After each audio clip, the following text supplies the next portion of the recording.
আজ 28শে ফেব্রুয়ারি 2025। বাইরে ঝমঝম করে বৃষ্টি হচ্ছে, মানে ঝমঝম করে বৃষ্টি। আজকে প্ল্যান ছিল দেরাদুনের বাকি কিছু লোকাল সাইট সিইং করবো, যেমন ক্লক টাওয়ারে যাবো, একটা এফআরআইটা ঘুরবো, আর জিওলজিক্যাল সার্ভে অফ ইন্ডিয়া সেটা ঘুরবো, সহস্রধারা সেটা যাব। সেখান থেকে চলে যাব সাফারি করতে চিলাওয়ালি গেট, যেটাকে মোহান গেটও বলা হয়। সেখানে লেপার্ড সাফারি হয়, আমাদের গাড়ির সাথে কথা বলা আছে, সাফারি বুকও করা আছে। কিন্তু এত বৃষ্টি হচ্ছে, সমস্ত প্ল্যান চৌপাট হয়ে গেল। রাতে হরিদ্বার থেকে কুম্ভ এক্সপ্রেস ধরবো, রাত 9টায় ট্রেন। হয়তো এখানেই আমাদের দেরাদুন যে সাইট সিইং সেটা শেষ করতে হবে, আর হয়তো বাকি জায়গায় যেগুলো বললাম সেগুলো আপনাদের দেখাতে পারবো না। ব্রেকফাস্ট দিয়ে গেছে, ব্রেকফাস্ট করে নিই, বাটার টোস্ট, অমলেট, আর তার সাথে আলু পরাঠা, দই। থাকবো না বদ্ধ ঘরে, দেখবো দেরাদুন শহর ঘুরে। বৃষ্টি পড়ছিল কিন্তু আর ইচ্ছে করলো না, যা বৃষ্টি পড়ছে পড়ুক, এর মধ্যেই বেরোবো। সব কিছু হয়তো যেতে পারবো না, যেটুকু পারবো ভালোভাবে হয়তো কভারও করতে পারবো না, ক্যামেরায় জল ঢুকে যায়। যেটুকু পারবো সেটুকু দেখাবো। আর ভালো লাগছে না, বুঝতে থাকতে ভালো লাগছে না, 12টা বাজছে। এটা হচ্ছে দেরাদুনের রাজেন্দ্র নগর। বাই, ব্যাস দেরাদুনের পাট শুকলো। এই হচ্ছে আমাদের হোটেল আলকানন্দা। এই যে জায়গাটা যেখানে আমরা এখন রয়েছি সেটা হচ্ছে রাজেন্দ্র নগর।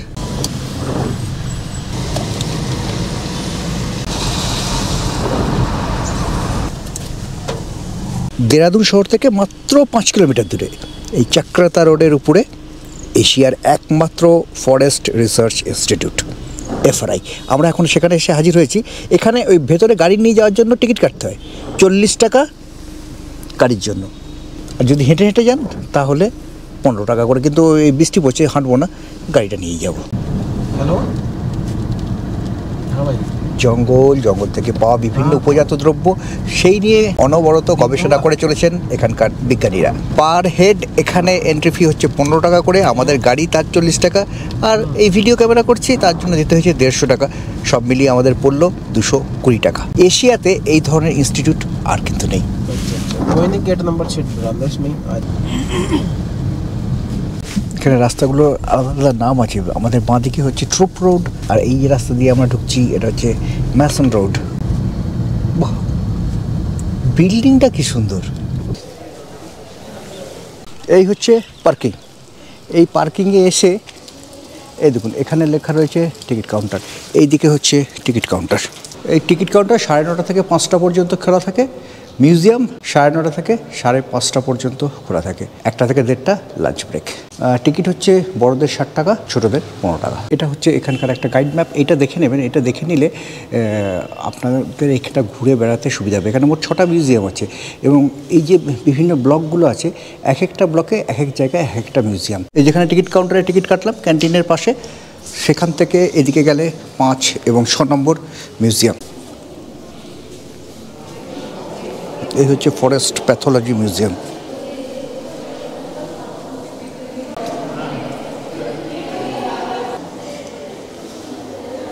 এইগুলোকে তো আমরা বলি কাঠ ছাতু, কিন্তু সেগুলোকে এত যত্ন করে মিউজিয়ামে সাজিয়ে রাখার গুরুত্ব, সেটা কিন্তু আমি ঠিক মতো অনুধাবন করতে পারিনি। আপনারা যারা বোটানি বা জিওলজিতে আগ্রহী বা বোটানি জিওলজি স্টুডেন্ট, তাদের এই মিউজিয়াম খুব ভালো লাগবে। অবশ্যই এখানে আসবেন, কিছুটা সময় এই এফআরআইয়ে কাটিয়ে যাবেন। এদিকে ক্যান্টিন, আর এখানে ওয়ে টু মিউজিয়াম 2। এই এফআরআই এত বড়, এটাই ভালোভাবে ঘুরে দেখতে একটা বেলা লেগে যাবে, কিন্তু আমাদের হাতে সময় কম। চলুন আমরা এগিয়ে যাই আমাদের পরবর্তী গন্তব্যের দিকে।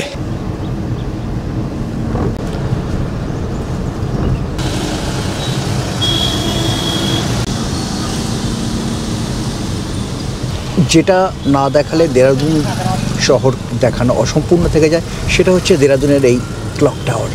এপাশে এটা হচ্ছে পল্টন বাজার, মূলত কাপড়ের দোকান।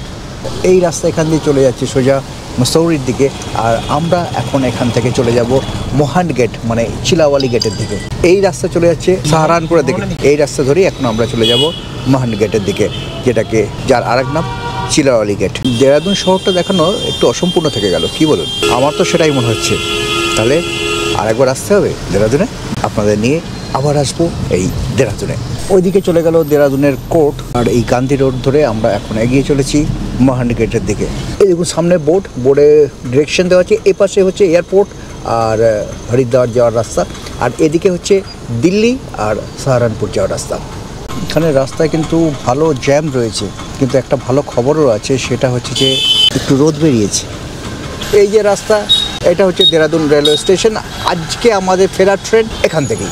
ওই যে সামনে রেলওয়ে স্টেশন।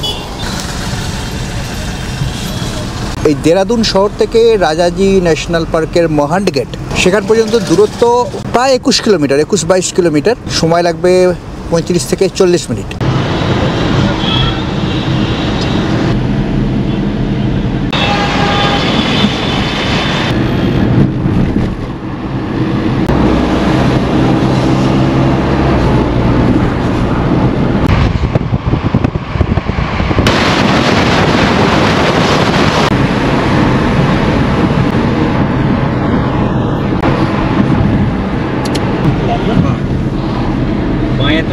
এদিকটা উত্তরাখণ্ড, এদিকটা উত্তরপ্রদেশ। আমরা চলেছি মাঝখানে বর্ডার দিয়ে।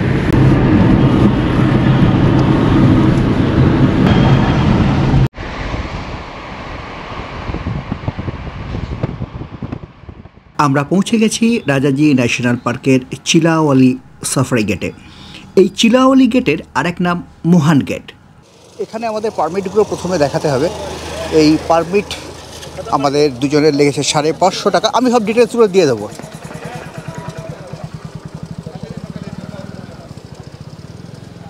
কটা থেকে কটায় এন্ট্রি হয় সমস্ত ডিটেলস এই বোর্ডের মধ্যে লেখা রয়েছে।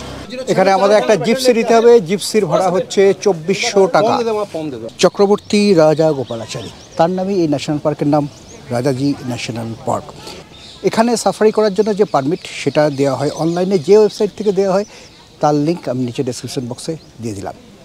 পারমিট পাওয়ার পরে এখানে এসে যেটা আপনাকে নিতে হবে সেটা হচ্ছে সাফারির জিপ। তার ভাড়া হচ্ছে 2400 টাকা। আর এছাড়া যদি গাইড নেন, গাইডের চার্জ এক্সট্রা, সেটা 600 থেকে 1000 টাকা। কিন্তু এখানে গাইড বিশেষ নেই, সেই কারণে ড্রাইভারই গাইডের কাজ করে থাকেন। তাহলে আমরা 550 টাকা পারমিটের জন্য অনলাইনে পে করেছি।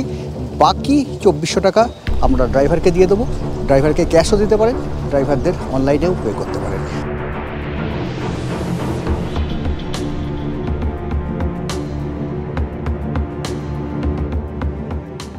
বাঁদর আর হরিণের খুব বন্ধু। বাঁদর উপর থেকে পাতা ফেলে আর হরিণ নিচে দাঁড়িয়ে খায়। এই দেখুন হরিণের দল। এই যে শিং রয়েছে, তার মানে এটা পুরুষ।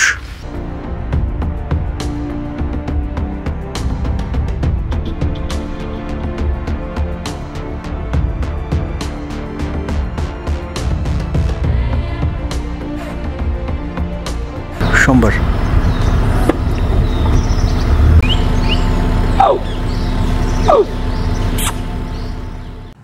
রাজাজি ন্যাশনাল পার্কের বেশ কয়েকটা গেট আছে।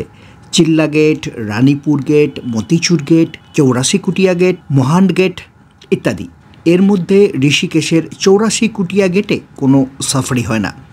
সেখানে আছে মহেশ যোগীর আশ্রম, যেখানে বিখ্যাত ব্রিটিশ ব্যান্ড বেটলসের সদস্যরা বেশ কিছুদিন ছিলেন, এবং ওই আশ্রমের নামই হয়ে যায় বেটলস আশ্রম।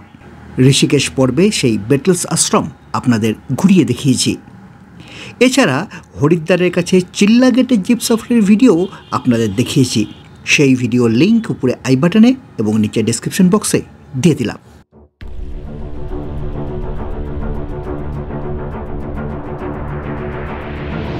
চেঞ্জেবল হক ইগল।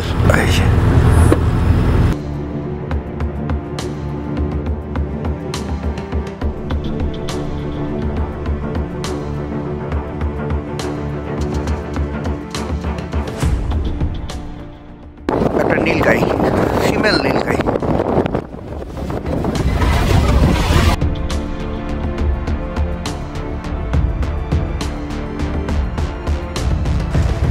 পাহাড়, নদী, সমুদ্র, মরুভূমি, সবার মধ্যে জঙ্গল আমার সব থেকে বেশি প্রিয়। এখন আমরা রয়েছি রাজাজি ন্যাশনাল পার্কে।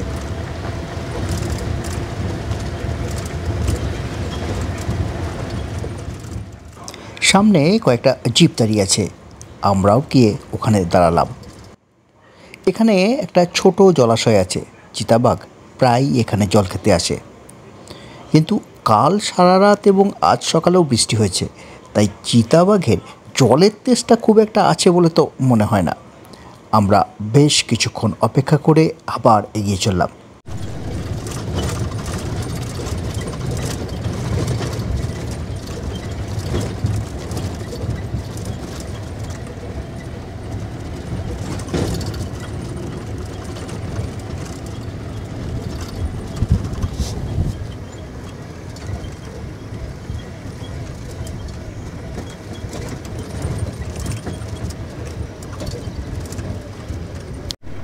এখানে যে ঘাসগুলো ছিল এই ঘাসগুলো অনেক বড় হয়ে গেছিলো এবং এখানে যেহেতু ফরেস্টের চেকপোস্ট আছে, হাতি এসে গেলে দেখা যায় না। ফরেস্ট ডিপার্টমেন্ট থেকে এই ঘাসগুলোকে কিন্তু পুড়িয়ে দেওয়া হয়েছে।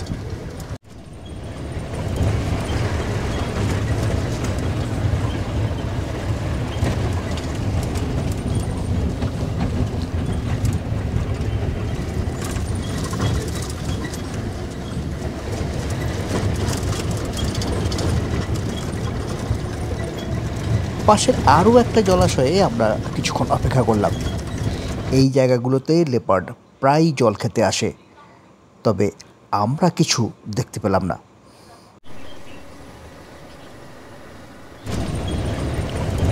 আবার এখানে একটা সম্বর, বড় বড় সম্বর, একটা না তিনটে রয়েছে। একটাকে আমরা ক্যামেরার সামনে পাচ্ছি, এক দৃষ্টিতে আমার দিকে তাকিয়ে আছে।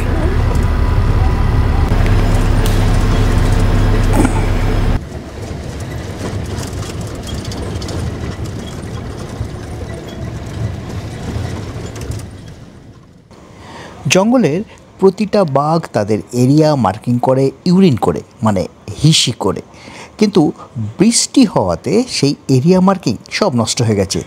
তাই বৃষ্টির পরে চিতাবাঘ আবার বেরোবে তাদের এরিয়া মার্কিং করতে। দেখা যাক আমাদের ভাগ্যে কি আছে।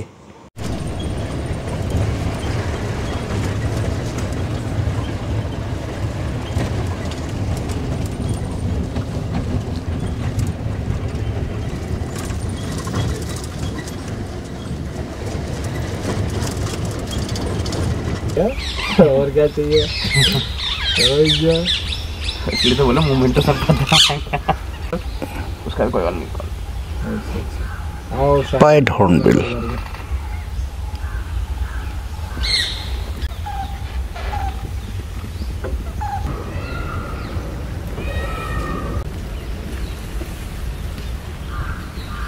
এখানেও ছোট্ট একটা জলাশয় আছে, আর আছে ফরেস্ট গার্ডদের থাকার একটা আস্তানা। লেপার্ড সাফারিতে সব কটা জলাশয় চেক করা মাস্ট। আমরা সেই রুটিন কাজটাই করছিলাম, কিন্তু এখনও পর্যন্ত কোনো গাড়ি কোনো আশাপ্রদ খবর শোনাতে পারেনি। দেখা যাক কি হয়। সময় কিন্তু পেরিয়ে যাচ্ছে। রাজাজি ন্যাশনাল পার্ক 15ই নভেম্বর থেকে 15ই জুন পর্যন্ত খোলা থাকে। এই সময় প্রতিদিন সকাল এবং বিকেলে একটা করে সাফারি হয়। প্রতি সাফারির সময় 4 ঘন্টা। তবে শীতকাল এবং গরমকালে সাফারি শুরুর সময় এই চার্ট অনুযায়ী কিছুটা পরিবর্তন হয়।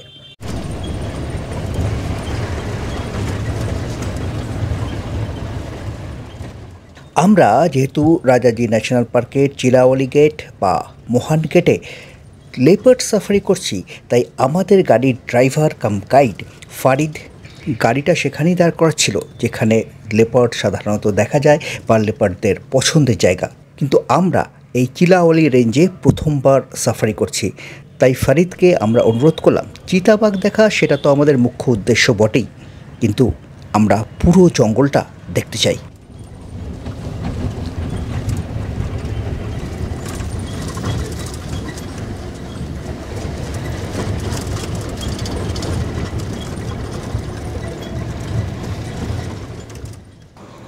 জঙ্গলটা কিন্তু খুব সুন্দর, তবে আকাশ মেঘলা থাকায় এর পূর্ণ সৌন্দর্য আমরা উপলব্ধি করতে পারছি না।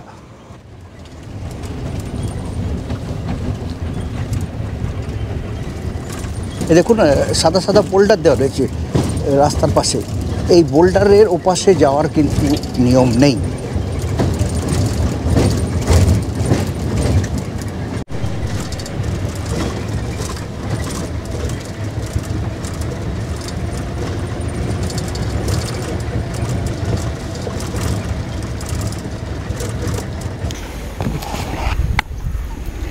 টিয়া পাখি তার বাচ্চাকে খাওয়াচ্ছে। এই দেখুন গাছের এখানে কত বড় একটা হরিণ, মানে যত বড় শিং মোটামুটি বুঝতে পারবেন তার বয়স তত বেশি, এবং শিং আছে মানে সেটা হচ্ছে মেল।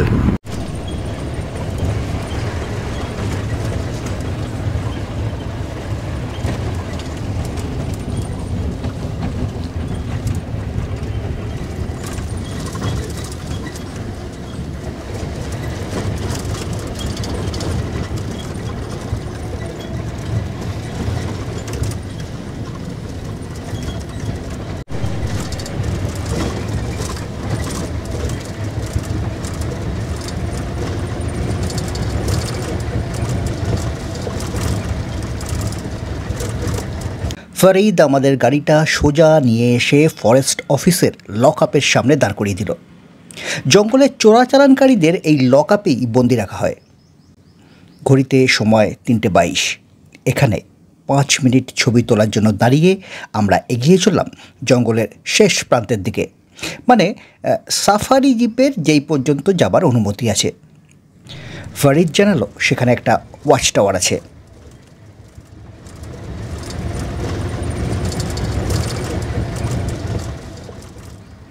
আমরা পৌঁছে গেছি সেই ওয়াচ টাওয়ারে। ওয়াচ টাওয়ারটার লোকেশন ভারী সুন্দর।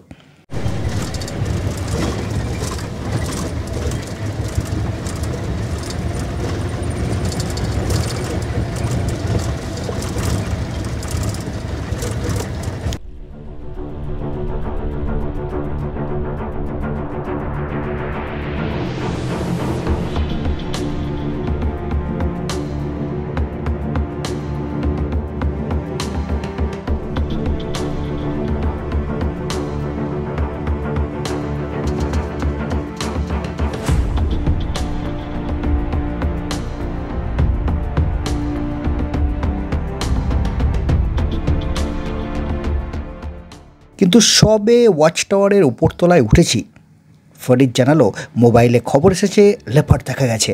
আমরা তড়ি ঘড়ি ওয়াচ টাওয়ার থেকে নেমে ঊর্ধ্বশ্বাসে ছুটে চললাম অকুস্থলের দিকে।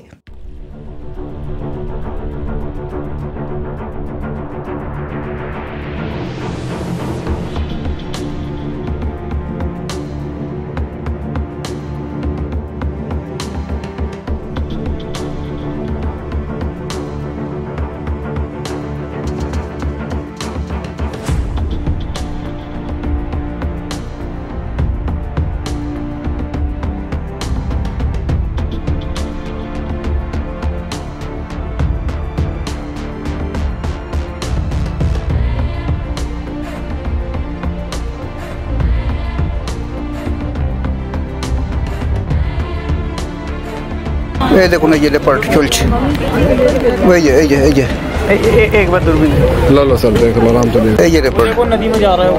नदी में है नदी में गल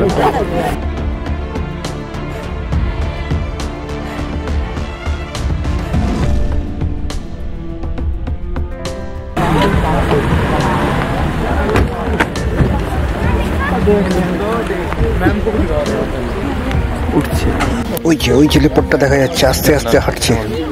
লেপার্ডটা দেখা যাচ্ছে আস্তে আস্তে আস্তে আস্তে হাঁটছে। এই সম্বরটা যেখান দিয়ে যাচ্ছে তার পাশেই গ্রাসল্যান্ডের মধ্যে লেপার্ডটা কিন্তু রয়েছে। লেপার্ডটা কি সম্বরটাকে অ্যাটাক করবে? সম্বরটা কিন্তু ভীত সন্ত্রস্ত পায়ে আস্তে আস্তে এগোচ্ছে। আমাদের অনুমান ছিল লেপার্ড হয়তো নালাটা পেরিয়ে আমাদের সাফারি জিপগুলোর সামনের রাস্তা দিয়ে জঙ্গলের অন্যদিকে যাবে, কিন্তু অনেকক্ষণ অপেক্ষা করার পরেও লেপার্ড কোথায় যে ঘাসে জঙ্গলে হারিয়ে গেল আর দেখতে পেলাম না। একে একে সব গাড়ি চলে গেল। এদিকে সাফারির সময়ও শেষ হয়ে আসছে, তাই বাধ্য হয়ে আমরাও ফিরে চললাম। জীবনে এই প্রথমবার লেপার্ড সাফারিতে লেপার্ড দেখলাম, নিজের ক্যামেরায় তাকে বন্দি করলাম বেশ কিছুটা দূর দিয়ে, কিন্তু আমি তাতেই খুশি। আকাশ পরিষ্কার থাকলে ছবিগুলো হয়তো আরও ভালো আসতো। কেমন লাগলো আপনাদের এই লেপার্ড সাফারি অবশ্যই কমেন্ট করে জানাবেন। আজ তাহলে এই পর্যন্ত, সঙ্গে থাকবেন, ভালো থাকবেন। দেখা হবে পরের পর্বে নতুন কোনো জায়গায়।